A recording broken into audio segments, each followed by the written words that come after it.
Ayan po. Hawakan natin sa pinakadulo dito sa may buhol. Ito. Hold this one. Yan. Hold this one po, baby. Hawakan niyo po yung sa may dulo. Yan. Hold this one, oh. Yan. Hold this one. Hold mo yan, baby. Don't be scared. Yan. Hawakan na po lahat. Then, ngayon po, magpo-form po tayo ng letter J. Yan. Letter J po. Form po tayo ng kahit small letter J lang. Di ba? Ito ko sa kabila. Dito ko man po. Dito sa may pinagdulo po. Ayan. Ayan. Fold nyo po siya. Fold nyo po. Fold. Ayan. Fold nyo po. Ayan. Ganito yung ginawa ni Sir Ramzan. Ayan. Ayan nyo po. Sa kabila, ma'am. Dito kayo sa kabilang dulo. Kasi yung air pocket dito kailangan natin. Ayan. Okay? Masyadong mahaba ito, baby. Kawasan natin. Ayan. Ayan. Then, pagkatapos po natin ano po yan? Habaan mo ito, kuya. Okay, masyadong maiksi. Wala kang space. Ayan. Okay. Magpipinch po tayo ng konti. Then, i-twist po yan. Magtira po. Konti lang po. Ito po yung pinch natin. Yun dito. Doon po sa may buhol. Magpipinch tayo doon. Then, twist po.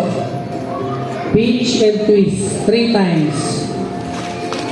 Apa. Ayan po, ma'am, tama po yan. Huwag lang po masyado sagad dun sa ano para meron po tayong parang design sa ibabaw. Kaya napapansin niyo po, sa ginawa po natin ngayon, nakagawa na po kayo ng isang ulo ng poodle. Ang style. Laka na ko yan. Hindi siya natipis. Ito.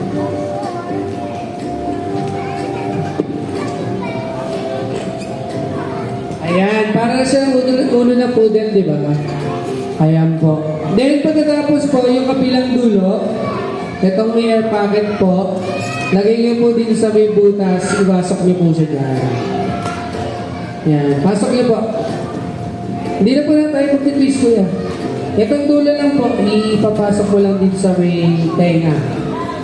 Ang ginawa niyo. Ayan. O, yan, nakagawa na po tayo ng sword. Ayan. Straight nyo lang po yung balloon para mas maganda po. Ayan.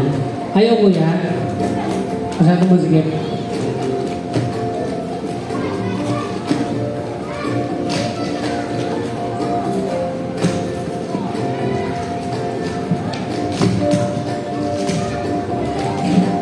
Ayan, straight nyo lang po. Ayan, okay. Nagawa na po lahat. Ayan, good job, kids. Yan po, pwede ko po ituro yan sa mga klase nyo. Sa mga kaibigan nyo sa bahay o kaya sa school. Ayan. Kids, natuwa po kayo sa ginawa natin? Ayan. Tapos, may tuturo po si Kuya dyan sa inyo. Pag sinabi po ni Kuya dyan na Kitsuna, you will shout hooray, then wave your balloon. Okay? Practice yan. Kitsuna, hooray, then wave your balloon. Mami and Daddy po, patake na lang po ng picture, group picture namin dito sa may harapan po para makapag-picture po kami mga kids. Yan. Kids, kung press tayo kids, para kuha-kuha tayo sa picture. Dito mga baby sa ganito. Ayan. Gusto ka rin baby, here ka, here. Yan. Yung sinabi